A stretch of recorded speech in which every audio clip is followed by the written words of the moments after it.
नमस्कार। SY BCom semester 3 business management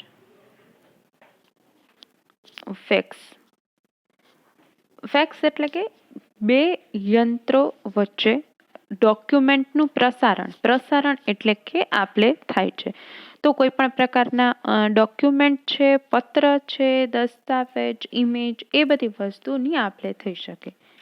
fax છે એને ફોન સાથે પણ જોડી શકાય છે, કમ્પ્યુટર સાથે પણ જોડી શકાય છે, અને ફોનની જેમ એ ઇન્ટરનેટની સાથે પણ કામ કરે છે.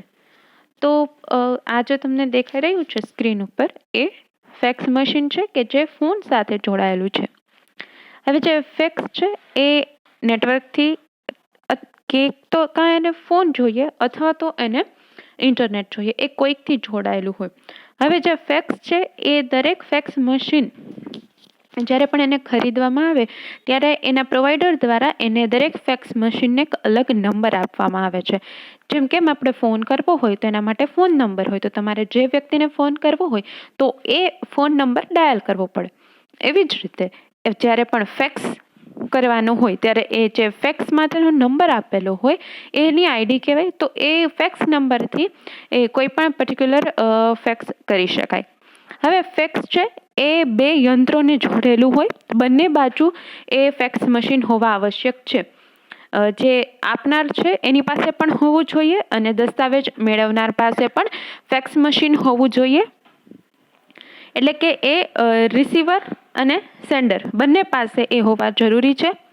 હવે આ ફેક્સ યંત્ર વચ્ચે આપલે થાય એટલે કે પ્રસારણ થતી હોય તો એનાથી પત્ર, દસ્તાવેજ અને જે પણ ડોક્યુમેન્ટ છે એ એકબીજાને આપલે પણ કરી શકે, અને જેવું ડોક્યુમેન્ટ છે એવું હુબહુ એવી જ નકલ સામે એ સેમ નકલ નીકળે છે. તો બે ફેક્સ અને યંત્રો વચ્ચે એ પ્રસારણ થતું હોય. ફેક્સની કામગીરી એટલે કે ફેક્સ એ ટેલિફોનના નેટવર્કથી જોડાયેલા હોય સામાન્ય રીતે, અને જે દસ્તાવેજને કાગળને ટેલિફોનની મદદથી યંત્રમાં નાખવામાં આવે છે. ફેક્સ મશીનમાં ડોક્યુમેન્ટ મેળવી શકાય છે અને મોકલી પણ શકાય છે, જેને ફોન લાઈન દ્વારા જોડાઈને ઇન્સ્ટન્ટલી જ સંદેશો સામે પહોંચાડી શકાય છે. એટલે કે ફેક્સ મોકલવા માટે ટેલિફોનની માફક ફેક્સમાં પણ નંબર હોય, અને એ નંબર ઉપર ફેક્સ સેન્ડ કરવા જ્યારે સામે જે રિસીવર હશે એને એ ફેક્સ મળી જશે. એ રિસીવરનો નંબર આપણે ડાયલ કરવાનો એટલે સામેનું જે ફેક્સ મશીન હશે ત્યાં એ કાગળ ઉતરશે અને એ ફેક્સ પોતાના ફેક્સમાં એને મળી જશે. હવે આ જે આખી પ્રક્રિયા છે એ પ્રક્રિયા થતાં 1 થી 2 મિનિટ લાગે છે. હવે મેઇલ દ્વારા પણ ફેક્સ કરી શકાય, અને જેમાં ફેક્સ નંબર પછી મેઇલ જોડી અને એને મોકલી શકાય છે. અને ફેક્સમાં જેવી મૂળ દસ્તાવેજ હોય એવો ને એવો દસ્તાવેજ સામે મળી શકે છે, એ વ્યક્તિને મળી શકે છે. તો ટેલિફોનની મદદથી એમાં રૂપાંતર થઈ અને સેમ દસ્તાવેજ સામે જે ફેક્સ યંત્ર ધરાવનાર વ્યક્તિ હશે એને મળશે.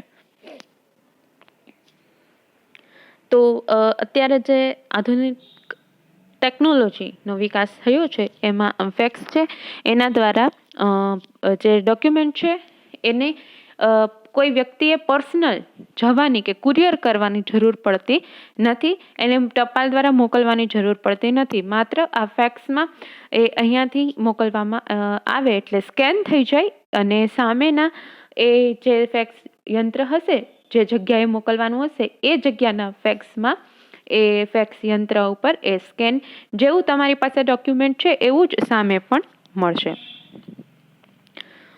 જો તમે જોઈ શકો છો અહીંયા જે ટેલિફોન દ્વારા ફેક્સ યંત્ર છે એમાંથી એ કાગળ નાખવામાં આવે, એ સ્કેન થાય અને એના સર્વરમાં જશે ઉપર, અને સર્વરમાંથી સામે જે યંત્ર હશે એમાં જશે, અને એ યંત્રમાંથી એ પ્રિન્ટ થઈને પણ નીકળી જાય છે.